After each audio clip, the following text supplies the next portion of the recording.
Halo semuanya, apa kabar? Kita jumpa lagi di kuliah keamanan internasional membahas proliferasi dan kontraproliferasi nuklir ya, atau senjata nuklir di pasca perang dingin. Sebenarnya penekanannya memang pada pasca perang dingin, jadi memang sebenarnya idealnya kita juga membahas perkembangan senjata nuklir di masa perang dingin. Senjata nuklir itu merupakan salah satu bagian dari weapons of mass destruction, senjata pemusnah massal ya teman-teman ya, pasti udah tahu. Hanya saja memang dibandingkan dua saudaranya yang lain gitu ya, senjata kimia dan senjata biologis, senjata nuklir ini memang yang paling flamboyan karena memang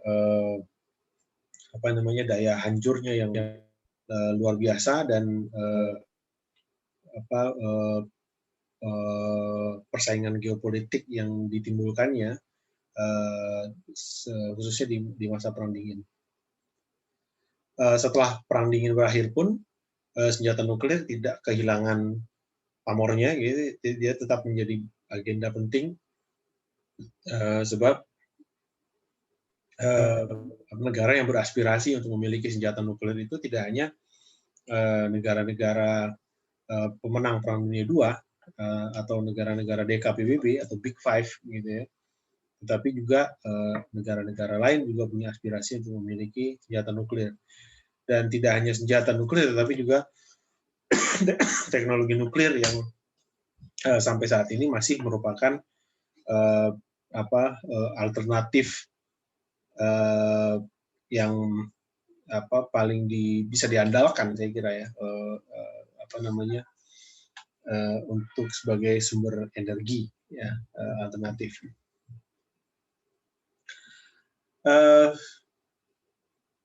Senjata nuklir memiliki daya kehancuran yang luar biasa. Jadi senjata nuklir itu ketika digunakan, maka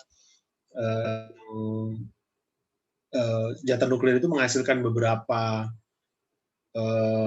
efek gitu ya, produk gitu ketika digunakan. Pertama ada electromagnetic pulse-nya dulu, gitu ya, ada EMP. EMP ini tidak terasa secara fisik bagi manusia, tapi dia akan mematikan seluruh jaringan elektronik yang ada di sekitar ground zero-nya gitu. Kemudian ada blast-nya, ada ledakannya itu ya, blast. Blast-nya itu akan membunuh semua makhluk hidup yang ada sekitar 10 km dari dalam radius 7,5 sampai 10 km dari ground zero, mati semua. Gitu. Dan minimal untuk manusia itu 50% yang ada di radius 7,5 km itu akan meninggal. Dan kemudian ada radiasinya. Radiasi ini diukur dalam satuan REM, Röntgen Equivalent Man,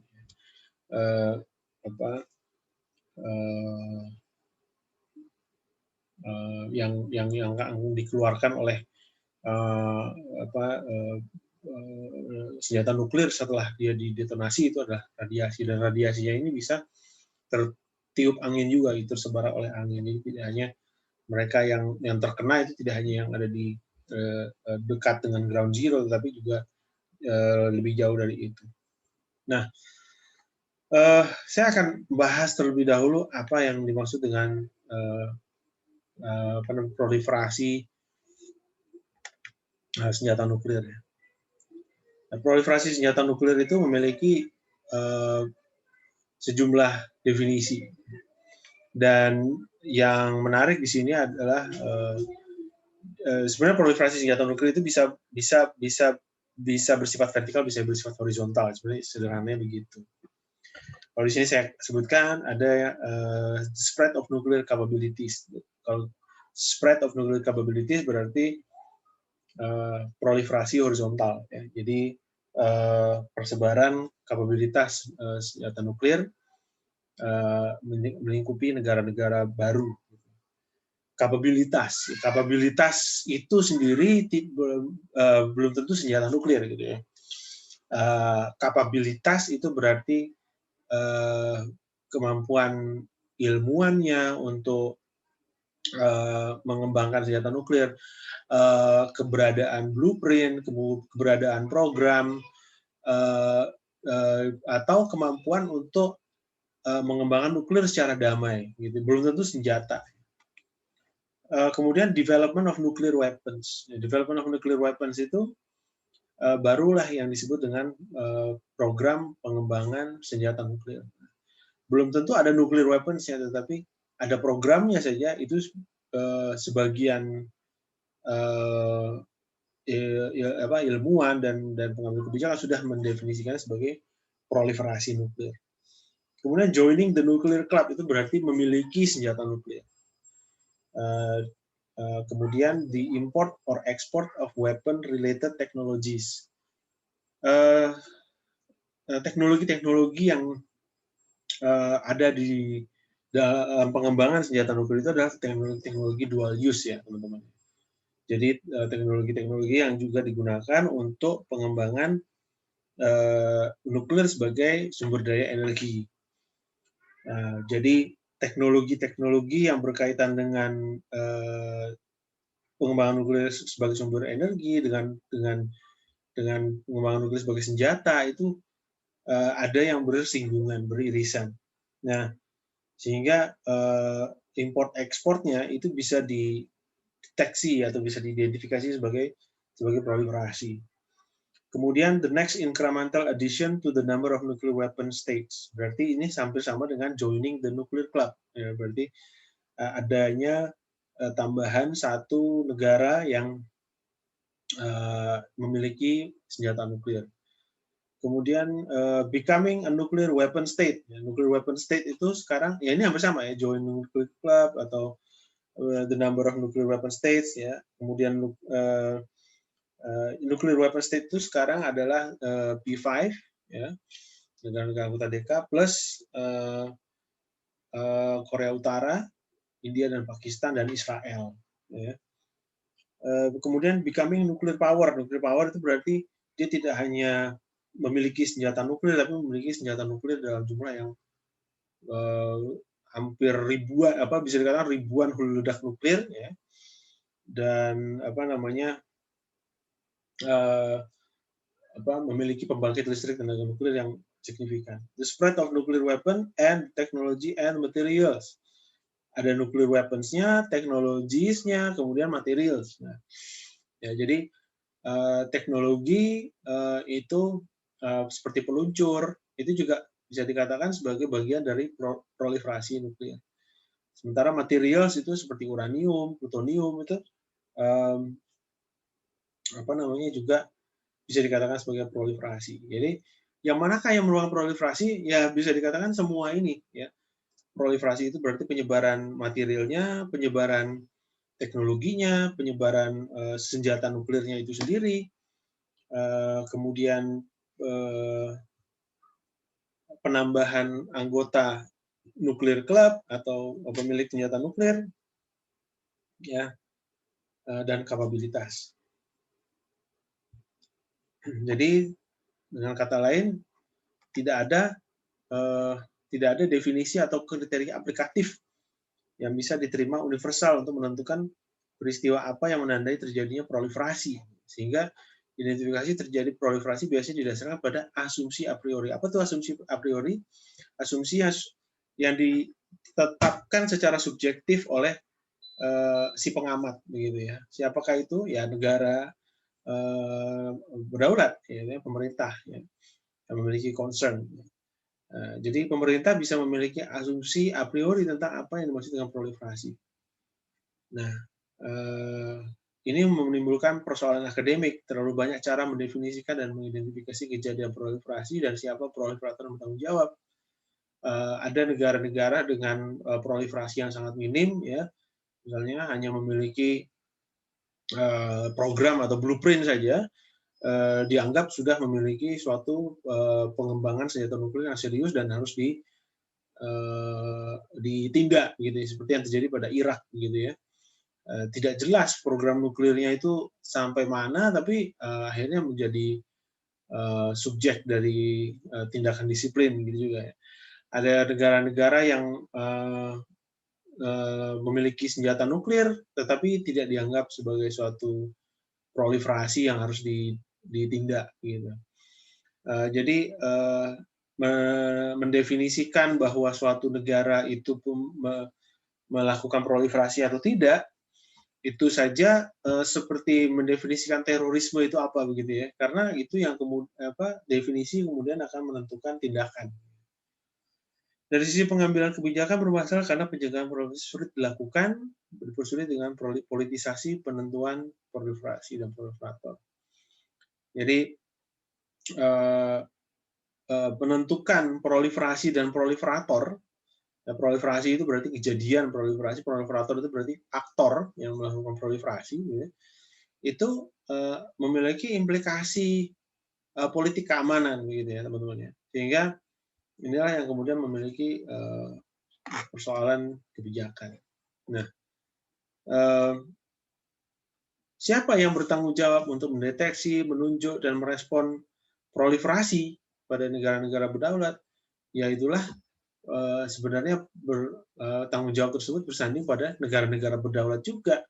Ya, walaupun kita juga memiliki Non-Proliferation Treaty dan lembaga pelaksanaan itu namanya International Atomic Energy Agency, ya, yang memiliki mandat ya untuk melakukan monitoring, evaluasi,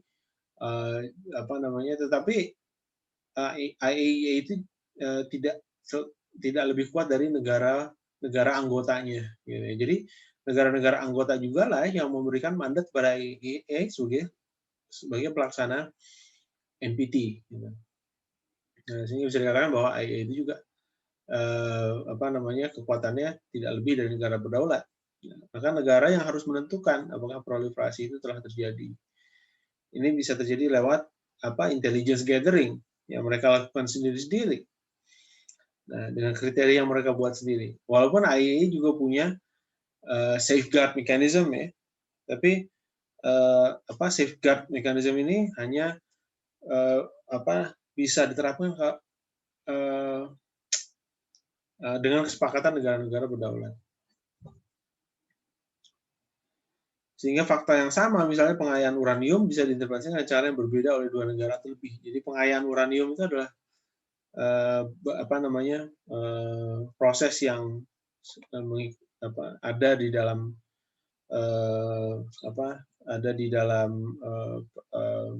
pengembangan senjata nuklir maupun energi nuklir. Pengayaan uranium itu menandakan bahwa negara itu sedang mengupayakan kekuatan nuklir, baik itu dalam bentuk energi untuk kebutuhan damai, gitu ya, maupun senjata nuklir. Nah, jadi ketika suatu negara melakukan pengayaan uranium, maka dia akan mendapatkan perlakuan dicurigai akan melakukan pembuatan senjata nuklir, dan dia akan diobservasi, dimonitoring oleh IAEA. Kalau IAEA punya hak monitoring, gitu, ketika dia akan melakukan monitoring, maka dia harus diberikan akses ya kepada semua fasilitas nuklir negara itu. Ya, jadi fasilitas nuklir negara itu tidak bisa dilindungi lagi oleh hak berdaulat, gitu ya, karena IAEA berwenang untuk memeriksa semua instalasi nuklirnya untuk memastikan bahwa tidak ada pengembangan senjata nuklir. Ya.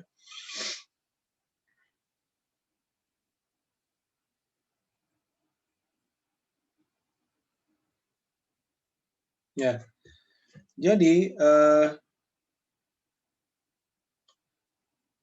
proliferasi itu dianjurkan pertama kali oleh Bernard Brodie, ya, diteorikan oleh Bernard Brodie. Bernard Brodie memiliki dua asumsi utama. Pertama adalah penggunaan senjata nuklir itu self-defeating. Ya. Jadi nuklir itu adalah senjata yang dibuat bukan untuk digunakan, ya, tetapi untuk mencapai tujuan-tujuan politik, ya, lewat kehadirannya. Jadi tidak untuk digunakan. Kenapa? Karena penggunaan senjata nuklir itu self-defeating. Harus dibuat self-defeating. Ya. Oleh karena itu, negara yang memiliki senjata nuklir itu tidak hanya memiliki istilahnya tidak hanya memiliki senjata untuk melakukan ofensif saja, tetapi juga harus bisa melakukan apa yang dinamakan dengan second strike capability gitu. Jadi intinya adalah membuat penggunaan senjata nuklir itu self-defeating, tidak untuk digunakan. Jawabannya bukan nuklir disarmament. Gitu. Jadi proliferasi senjata nuklir itu berbahaya dan meningkatkan risiko perang, tetapi jawabannya bukan nuklir disarmament. Kenapa bukan nuklir disarmament? Karena keberadaan nuklir itu justru dipercaya mencegah terjadinya konflik di antara pemilik senjata nuklir. Ya, senjata nuklir itu adalah jawaban realis bagi perdamaian antar negara, gitu ya. Kalau jawaban liberalis untuk perdamaian antar negara adalah democratic peace. Tapi kalau bagi realis kepemilikan senjata nuklir. Nah, sehingga jawabannya responnya bukan nuklir disarmament tapi nuklir arms control. Nanti kita bahas arms control. Masalah rezim keamanan internasional berbunyi kesepakatan memastikan berlakunya MAD, mutually assured destruction. Bagaimana memastikan terjadinya mutually assured destruction? Yaitu dengan anti-ballistic missile treaty. Anti-ballistic missile treaty adalah perjanjian anti-ballistic missile. Jadi perjanjian untuk mencegah pengembangan teknologi anti-ballistic missile. Seperti apa itu? Anti-ballistic missile itu adalah misil atau peluru kendali yang diluncurkan ke low Earth orbit, ya, diluncurkan hingga ke low Earth orbit sampai ke stratosfer, dan kemudian dia akan jatuh ke bumi dengan menggunakan kekuatan gravitasi dan dikendalikan sehingga akan mengenai sasarannya, gitu ya. Itulah ballistic missile. Nah, tidak boleh ada teknologi anti ballistic missile. Kenapa? Kalau ada teknologi anti ballistic missile, maka nuklir akan kehilangan kemampuannya untuk mencegah terjadinya perang antar negara-negara pemilik nuklir, gitu loh. Pemikirannya seperti itu. Yang justru harus dikembangkan adalah second strike capability, ya, untuk memberikan keyakinan tentang kemampuan second strike capability. Apa itu second strike capability? Kemampuan untuk melakukan retaliasi serangan nuklir ketika suatu negara milik senjata nuklir mengalami serangan, gitu. Nah, jadi untuk menjaga keyakinan tentang kemampuan second strike, maka harus dicegah pengembangan anti-ballistic missile teknologi. Ya, kalau ada anti-ballistic missile teknologi, maka penggunaan senjata nuklir tidak akan lagi mencegah terjadinya perang. Itu karena orang atau negara tidak akan takut mengalami serangan senjata nuklir. Dia punya anti-ballistic missile teknologi. Ya, mohon maaf. Nah, sehingga akan membatasi proliferasi vertikal. Artinya proliferasi vertikal itu adalah penambahan senjata nuklir oleh pemilik, ya, oleh negara pemilik senjata nuklir. Jadi negara pemilik senjata nuklir menambah warhead-nya, menambah hulu ledak nuklirnya, itu namanya proliferasi vertikal. Nah, proliferasi vertikal ini yang dibatasi dalam arms control, ya. Tujuannya apa? Nah, supaya tidak terlalu banyak proliferasi vertikalnya. Jadi tidak proliferasi vertikal yang terlalu banyak itu akan menimbulkan ketidakpercayaan eskalasi konflik, dan mungkin ketika negara itu tidak sepenuhnya bisa mengendalikan pengamanan pengamanan hulu-ledak nuklir, maka ada yang jatuh ke tangan yang tidak bertanggung jawab gitu. Nah, proliferasi horizontal. Apa itu proliferasi horizontal? Berarti penambahan negara pemilik senjata nuklir. Proliferasi horizontal dikendalikan dengan rejim keamanan NPT. Membagi negara menjadi nuclear weapon states dan non-nuclear weapon states. Nuclear weapon states berkomitmen pada disarmament. Komitmennya pada disarmament. Artinya apa? Sebisa mungkin tidak boleh ada pemilik senjata nuklir baru. Disarm. Dan dirinya sendiri gitu ya perlu berkomitmen untuk mengurangi keberadaan hulu ledak nuklir. Nuclear weapon states will never use nuclear weapon on non-nuclear weapon states. Itu prinsip proliferasi non-proliferasi horizontal. Dan non-nuclear weapon states may access civilian use nuklir, menggunakan nuklir untuk senjata kepentingan damai. Ini adalah prinsip-prinsip rejim non-proliferation treaty.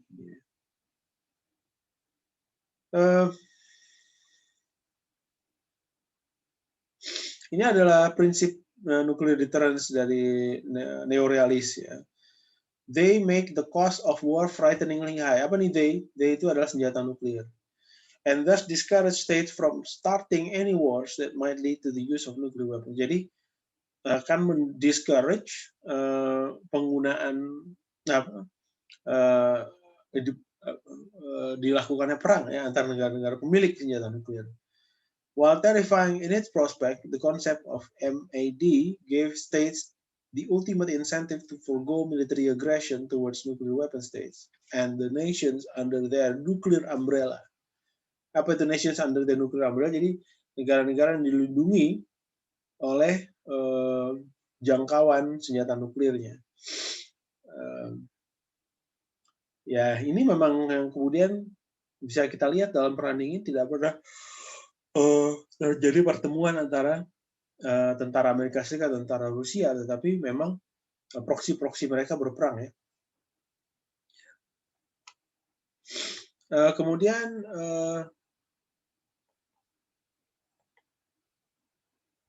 ya ini kita membicarakan beberapa pemikiran dari neorealis ya, termasuk di sini more may be better. Waltz mengatakan berargumen bahwa proliferasi horizontal sebaiknya diperbolehkan saja, more may be better. Proliferasi horizontal berarti penambahan milik senjata nuklir. Karena cara terbaik untuk membatasi agresor adalah deterrence yang efektif. Keberadaannya saja akan mencegah perang. Nuclear deterrence yang sudah berhasil di antara negara-negara besar dapat diterapkan untuk mencegah perang di antara negara-negara kecil. Ya. Ini yang kemudian mengarahkan Waltz juga mengatakan bahwa persoalan di Timur Tengah adalah karena Iran tidak punya senjata nuklir. Gitu. Dibiarkan Iran mempunyai senjata nuklir, maka dia akan balance dengan Rusia dan Israel, terutama Israel gitu ya, yang memiliki senjata nuklir ya.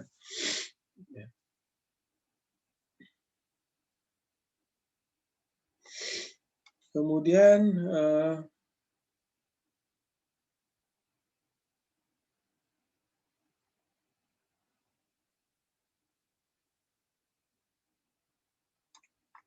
oke, saya akan langsung ke sini. Mearsheimer ini adalah salah satu optimis ya, nuklir optimis. Ya. Mearsheimer mengedepankan gagasan proliferasi selektif. Jadi Waltz mengatakan more may be better, maka semua negara sebisa mungkin memiliki senjata nuklir. Ya. Negara itu bagi neorealis ya tidak didiferensiasikan berdasarkan fungsi atau berdasarkan sistem negara. Negara terdiferensiasikan berdasarkan kapabilitas powernya relatif terhadap negara lain. Ya.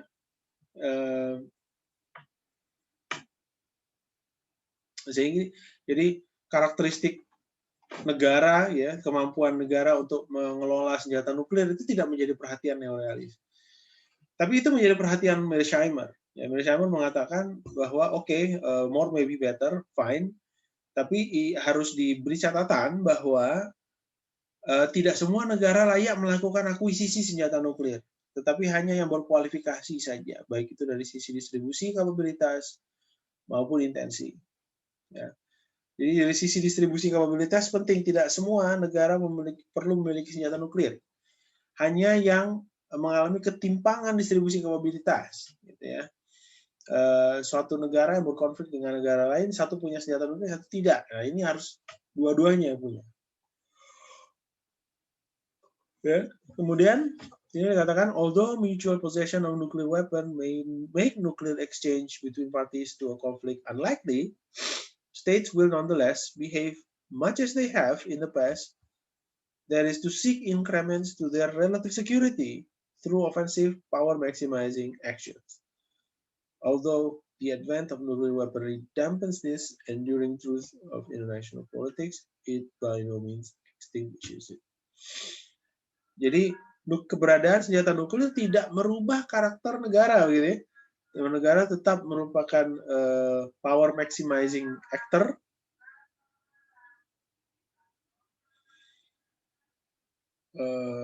dan tidak berubah karakter negara, gitu ya. Boleh juga kita melihat pendapat dari Nina Tannenwald yang melihat bahwa senjata nuklir itu tidak digunakan bukan hanya karena kebahayaannya, bukan hanya karena keberhasilan deterrence, gitu ya, tetapi karena penggunaannya katastrofik di Jepang dan melahirkan label WMD, dan kemudian negara-negara tersosialisasikan dengan gagasan ini. Jadi norma global lah yang mengarahkan negara-negara untuk tidak menggunakan senjata nuklir, kira-kira begitu ya. Jadi ini salah satu varian kajian strategic culture di dalam kajian tentang senjata nuklir.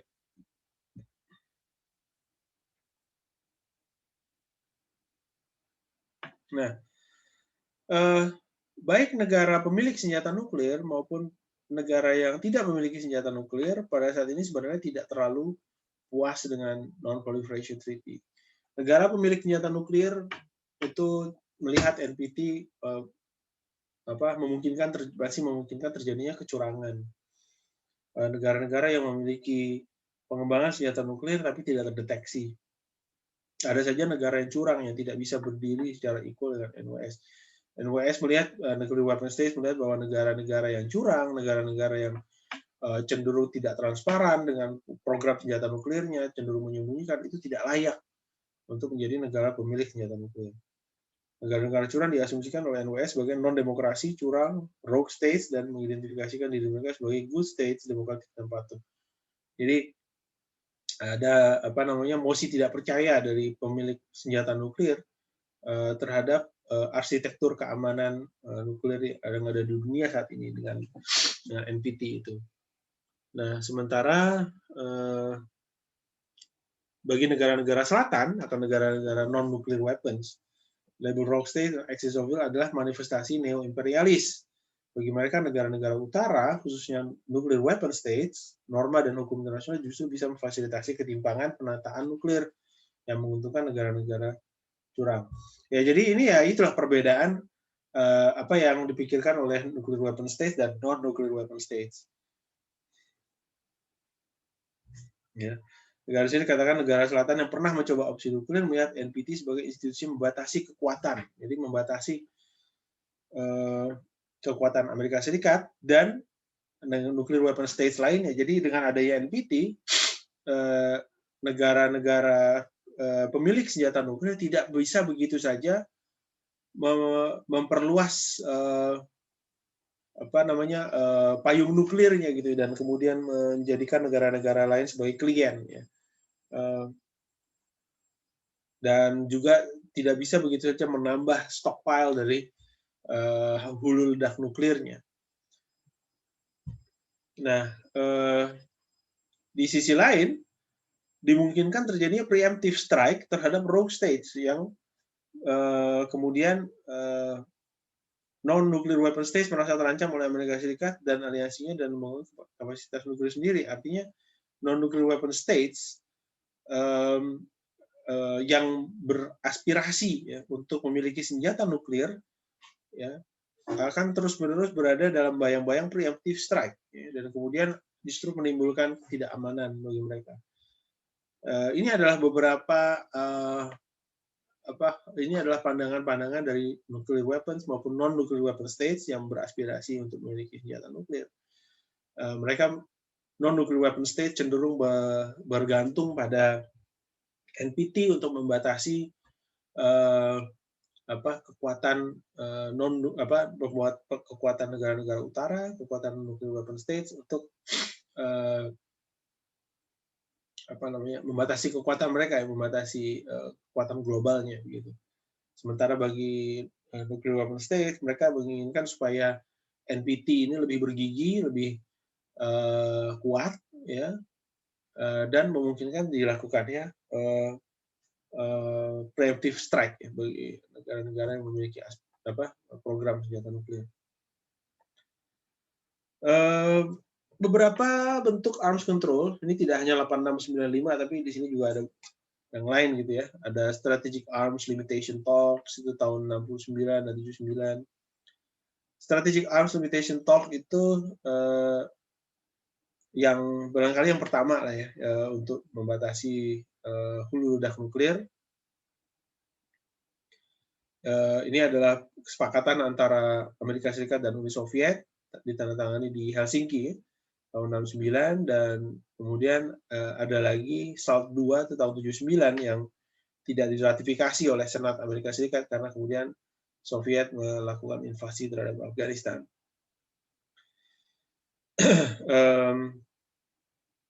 SALT I ini expire tahun 85, ya, kemudian tidak diperbaharui. Kemudian yang memperbaharuinya adalah perundingan baru ya, yang dinamakan dengan START, Strategic Arms Reduction Treaties, Strategic Arms Reduction Treaty tahun 91, yang kemudian melengkapi ya, kesepakatan antara Amerika Serikat dan Rusia. Ya, 91 masih Soviet Union, kemudian tahun 93 Rusia. Ya, kemudian ini START ini membatasi kepemilikan hulu ledak nuklir.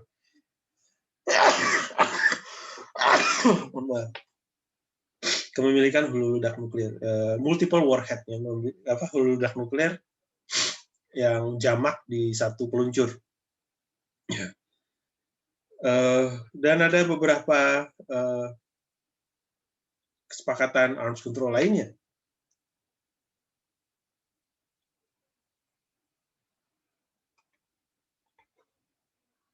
Ya, ada beberapa kesepakatan senjata nuklir lainnya yang Anda bisa, saya kira bisa cari sendiri ya.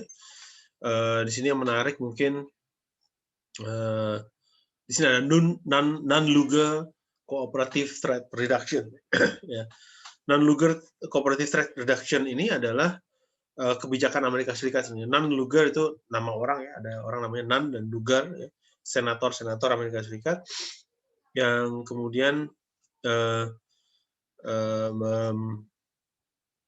membentuk program ya, namanya Cooperative Threat Reduction Program, yang merupakan bagian dari program dari Defense Threat Reduction Agency ya, lembaga di Amerika Serikat namanya Defense Threat Reduction Agency. Nah, Cooperative Threat Reduction Program ini atau Non-Luger Cooperative Threat Reduction ini adalah program yang dijalankan di negara-negara bekas Uni Soviet untuk melucuti senjata nuklir peninggalan Soviet. Ya, melucuti senjata nuklir itu tidak mudah dan biayanya sangat mahal. Jadi ratusan juta dolar untuk melucuti senjata nuklir itu. Kita berbicara tidak hanya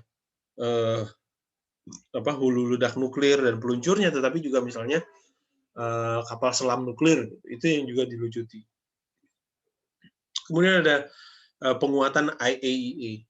IAEA diperkuat dengan tambahan-tambahan safeguard mekanisme safeguard mechanism ya, yang memberikan wewenang pada IAEA untuk mengakses situs-situs yang ada di suatu negara yang menyimpan fasilitas senjata nuklir. Kemudian kita melihat di sini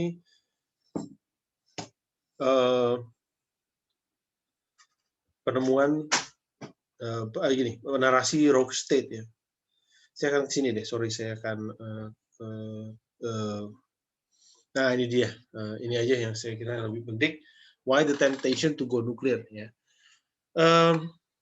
Jadi mengapa ada negara-negara sangat beraspirasi untuk memiliki senjata nuklir? Sebenarnya yang paling mudah adalah keamanan gitu ya. Bagaimanapun negara yang berusaha untuk memiliki senjata nuklir itu karena dia merasa tidak aman. Gitu. Mereka berada di kawasan yang tidak aman. Iran misalnya, Iran itu memiliki justifikasi sebenarnya yang juga diakui oleh pengamat-pengamat nuklir bahwa Iran itu merasa berada dalam kondisi yang sangat tidak secure. Dia dikelilingi oleh Rusia dan Israel yang semuanya punya senjata nuklir. Kemudian di Irak dan Afghanistan juga ada negara nuklir power yang menempatkan pasukannya di situ. Ya, seiring dengan Amerika Serikat sekarang akan mundur dari Afghanistan, yang dipertahankan adalah basis militer mereka di Afghanistan. Jadi at least mereka punya military base gitu. Nah ini yang tentu membuat satu ancaman tersendiri bagi Iran. Iran sendiri pejabatnya tidak mengakui bahwa mereka ingin memiliki senjata nuklir atau mengembangkan senjata nuklir, tetapi mereka memiliki reaktor-reaktor nuklir dan mereka melakukan pengayaan uranium. Jadi saya sudah beberapa kali menyebutkan pengayaan uranium ya, atau uranium enrichment itu adalah apa sih uranium enrichment itu? Jadi uranium yang digunakan untuk pembangkit listrik dan pembangkit energi nuklir dan juga untuk senjata nuklir itu adalah uranium yang isotopnya tertentu gitu ya. Namanya uranium isotop 235. Nah, uranium isotop 235 itu di alam itu sangat sedikit ya. Uranium U235 itu hanya 0,7% saja dari kandungan uranium yang ada di alam. Sehingga untuk digunakan untuk dapat digunakan di reaktor nuklir atau bahkan untuk senjata nuklir, isotop U235 ini harus diperbanyak, harus diperkaya. Apa alatnya? Namanya alat sentrifugal, gitu ya, alat sentrifugal. Nah, pengayaan uranium untuk pembangkit listrik itu biasanya sampai 5% saja, ya 5% dari kandungan uranium.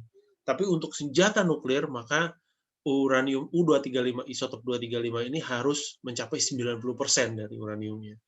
Jadi lebih banyak lagi. Nah, jadi untuk melakukan pengayaan uranium itu biasanya negara-negara itu melakukannya secara bertahap, gitu ya. Pada awalnya dia akan punya cukup uranium U235 untuk digunakan untuk reaktor nuklir. Tapi seiring dengan mereka terus melakukan pengayaan, mereka bisa memiliki jumlah kandungan yang cukup untuk hulu ledak nuklir gitu. Nah, pada saat ini pengayaan uranium itu hanya bisa dilakukan oleh negara-negara tertentu saja gitu. Nah, di salah satu penyebab negara melakukan pengayaan uranium dan sampai memiliki aspirasi senjata nuklir adalah beberapa kawasan di dunia ini memang tidak secure, gitu ya, Middle East, South Asia, East Asia, penuh dengan persaingan geopolitik dan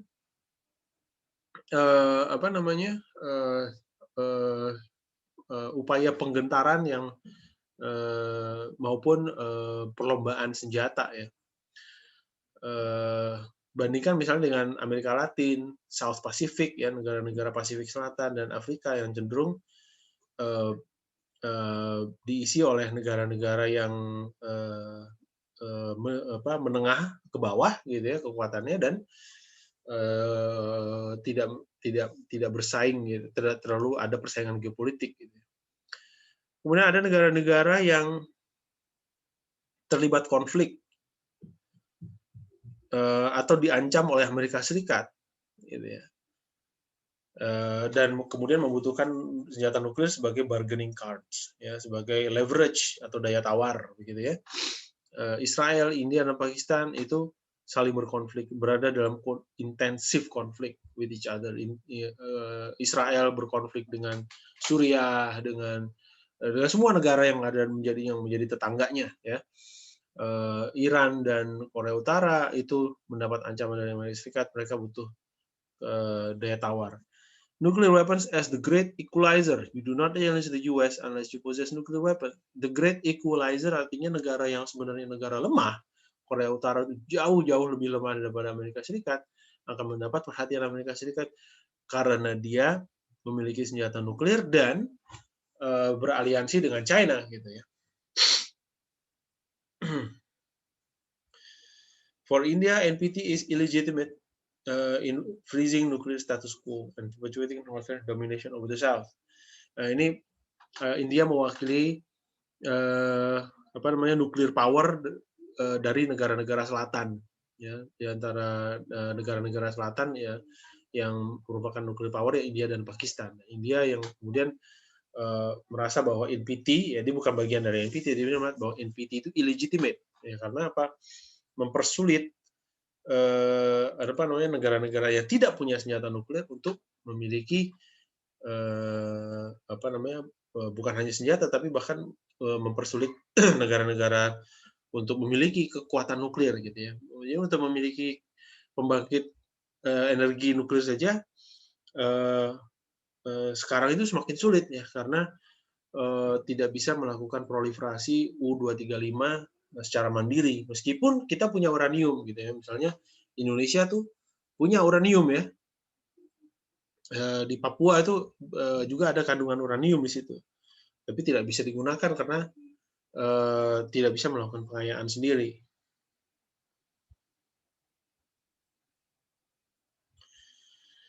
Not one state had even tried to abolish NPT, ya. Jadi memang NPT masih dipercaya, gitu ya. The problem is that nuclear weapon states are not consistent. Israel's secret nuclear. Jadi ada negara-negara yang dibiarkan untuk memiliki senjata nuklir secara rahasia.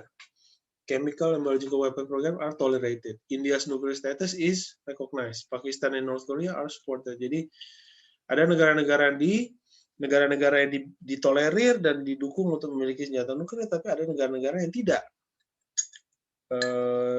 ditolerir sama sekali untuk bahkan memiliki program nuklir.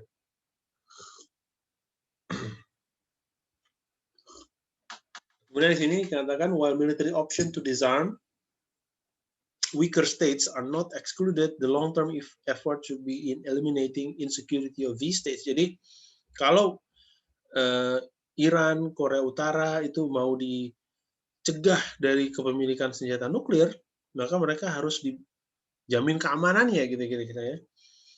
Fissile material management. Yeah, non-nuclear weapon states are still allowed to enrich their own uranium for peaceful purposes. Nah, ini sebenarnya sulit nih sekarang karena non-nuclear weapon states juga tidak bisa memiliki pengayaan nuklirnya, uraniumnya sendiri. Allowing only nuclear weapon states to enrich uranium while guaranteeing access to non-nuclear weapons. Ini yang sekarang sedang diterapkan, ya. Jadi non-nuclear weapon states ialah yang boleh melakukan pengayaan uranium, guaranteeing access to non-nuclear weapon states. Tetapi itu berarti akses terhadap enriched uranium menjadi semakin terpolitisasi, ya, dan negara-negara pemilik senjata nuklir, ya, nuclear weapon states menjadi klub yang sangat powerful untuk menentukan siapa negara yang bisa mengakses enriched uranium dan mana yang tidak bisa.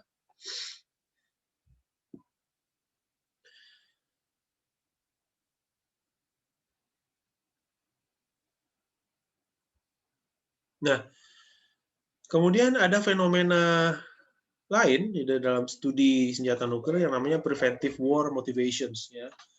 Sini dikatakan bahwa scholars have argued that preventive war motivations are likely to drive adversaries of aspiring nuclear states to attack their nuclear facilities to prevent them from developing nuclear arsenals.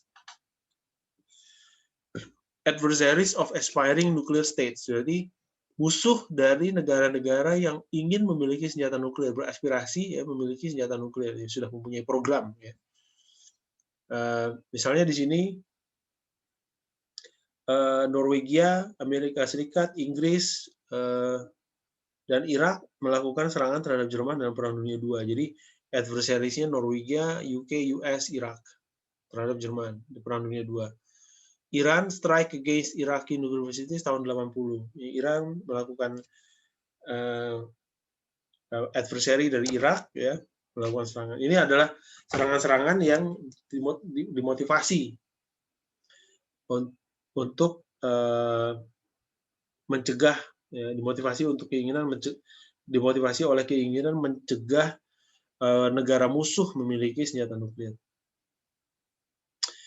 US strike on Iraq's nuclear facilities, kemudian tahun 7981 Israel, dan tahun 93-98 US UK strike against Iraq nuclear facilities. Israel strike on Iran nuclear facility tahun 2007 ya dengan cyber ya, dengan menggunakan kekuatan cyber. Ada kemungkinan negara melakukan serangan preventif terhadap proliferator untuk menghentikan pengembangan senjata nuklir, tapi ini jarang terjadi karena ada kemungkinan justru memproliferasikan senjata nuklir di kawasan. Mengapa demikian ya?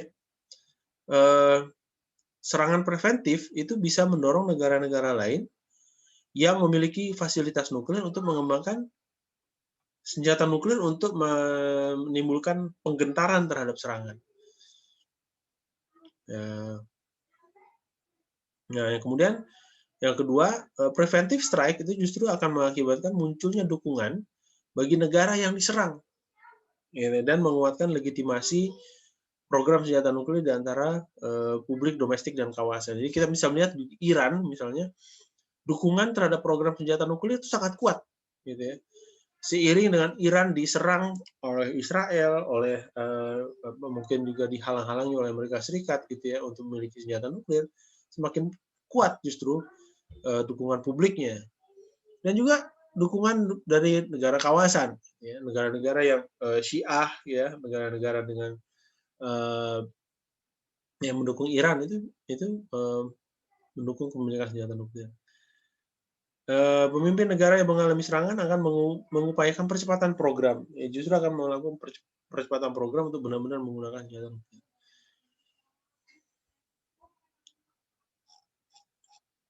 Nah, saya akan move on. Southeast Asia, di Southeast Asia Indonesia yang paling punya aspirasi untuk memiliki kekuatan nuklir ya, tapi bukan senjata, untuk energi ya.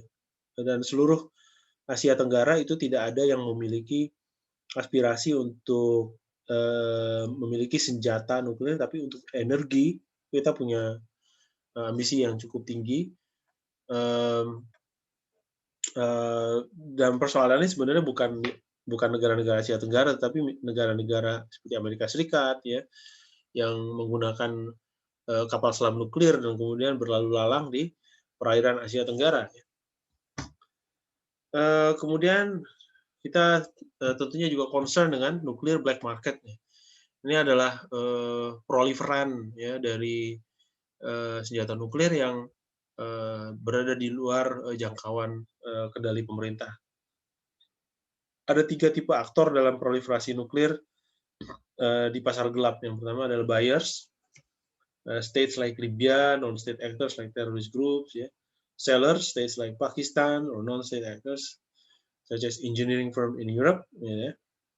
Dan the people who actually run the black market, the coordinators who through their support networks, knowledge of smuggling route, connections with potential buyers and sellers can complete successful transfers of radioactive sources, nuclear material and nuclear components. Ya, termasuk ini adalah pelaku-pelaku transnasional ya, EQ Han gitu misalnya, itu adalah orang-orang seperti ini ya, yang apa namanya, punya jaringan, memiliki pengetahuan tentang rute-rute penyelundupan ya, dan terkoneksi dengan potential buyers and sellers. Sebagai kesimpulan, ancaman senjata nuklir bermuara pada daya hancurnya. Jadi pada akhirnya senjata nuklir ini apa namanya, ancaman utamanya itu terletak pada memang daya hancurnya yang bisa dikatakan sangat dahsyat dan tidak bisa diprediksi kehancurannya. Walaupun kehancurannya dahsyat, tapi juga sampai sejauh mana tidak bisa diprediksi. Bisa jadi suatu tempat yang mengalami serangan senjata nuklir itu akan apa namanya, ditinggalkan gitu ya, akan disterilkan untuk waktu yang lama.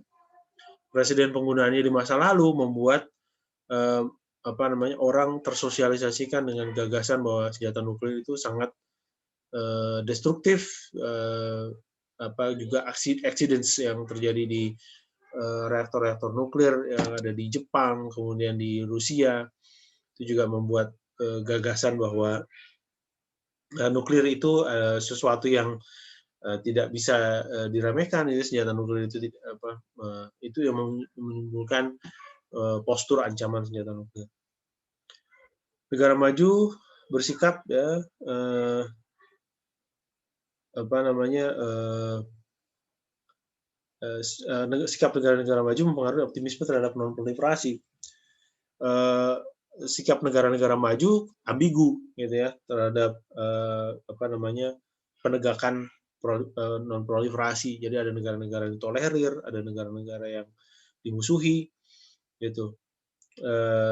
Negara-negara maju dicurigai gitu ya, dan memang kenyataannya akhirnya memang benar bahwa mereka mempertahankan kedikdayaannya, kendalinya, dominasinya terhadap dunia lewat pengaturan senjata nuklir. Gitu. Jadi energi nuklir atau kehebatan nuklir itu baik untuk kepentingan damai, apalagi untuk kepentingan agresi, itu dibatasi oleh negara-negara maju. Negosiasi nuklir antara negara antara NWS dan NWS. Jadi negosiasi nuklir itu terjadi antara negara-negara pemilik senjata nuklir maupun antara pemilik senjata dan non pemilik senjata nuklir. Pemilik senjata dan non pemilik senjata juga bernegosiasi karena safeguard mechanism itu jangan sampai membuat non nuclear weapon states kesulitan untuk mengakses teknologi, material ya, dan apa namanya, ilmu ya, untuk memanfaatkan senjata nuklir, memanfaatkan teknologi nuklir ya untuk kepentingan damai. Kemudian di sini saya ada beberapa pertanyaan diskusi yang Anda bisa apa namanya, renungkan ya, dan bisa menjadi Anda buat sebagai tulisan atau Anda bisa teliti dalam tesis Anda gitu ya. Yang pertama, apakah stabilitas bipolar tercapai karena hanya ada dua pihak yang berseteru? Gitu ya. Apakah bipolaritas itu mengakibatkan stabilitas karena hanya dua pihak yang berseteru? Artinya apa namanya, persaingan itu hanya ada antara dua pihak terkuat ya, dan politik dunia akan mengikuti polarisasi di antara dua pihak yang berseteru ini. Apakah karena itu atau dalam hubungan yang bersifat zero sum sehingga ketidakpastian dan miskalkulasi bisa dikurangi dari hubungan antar negara ya, ini apa, ikutan dari apa, persaingan bipolar itu, atau karena senjata nuklir. Jadi apa yang membuat perang dingin, masa perang dingin itu adalah masa yang dikatakan stabil? Apakah karena bipolaritasnya atau karena senjata nuklirnya?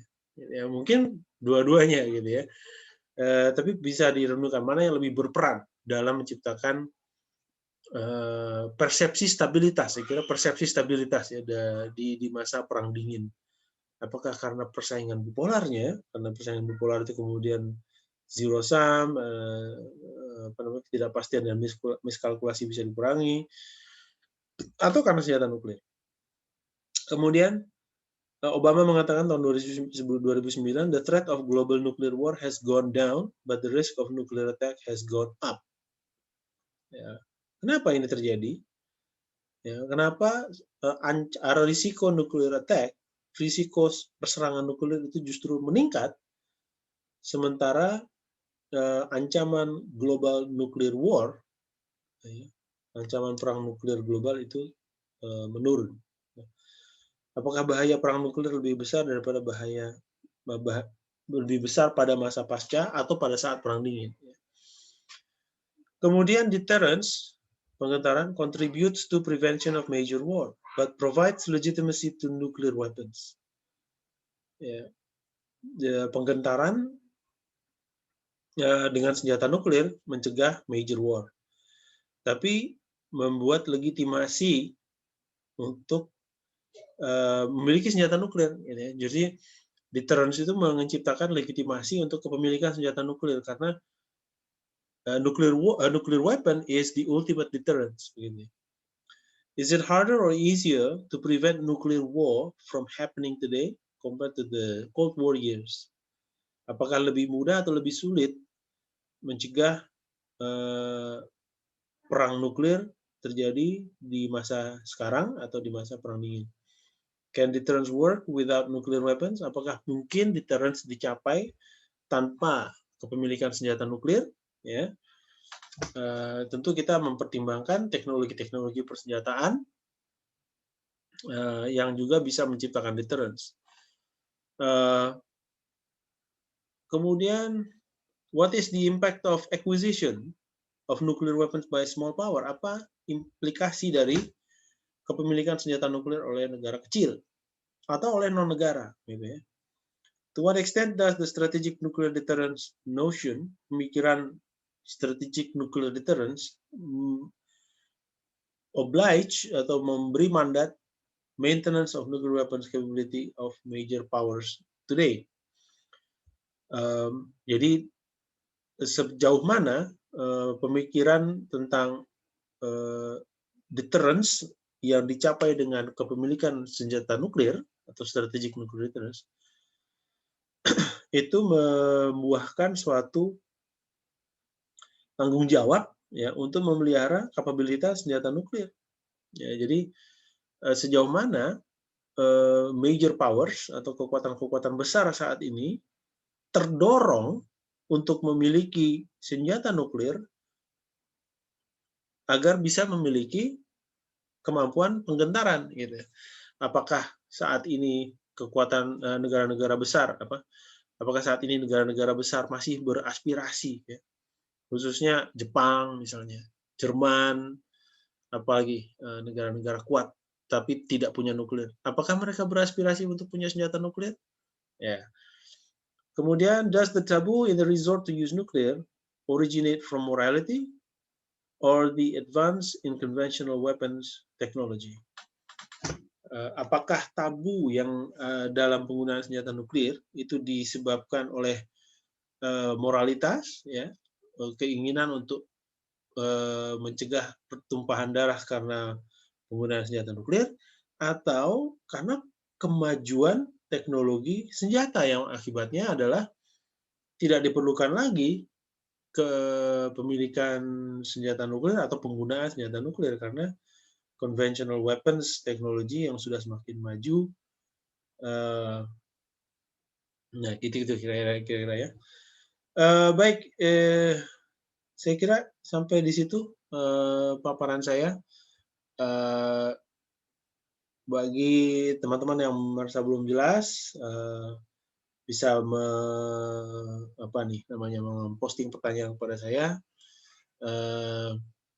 Saya cukupkan di sini. Terima kasih perhatiannya. Assalamualaikum warahmatullahi wabarakatuh.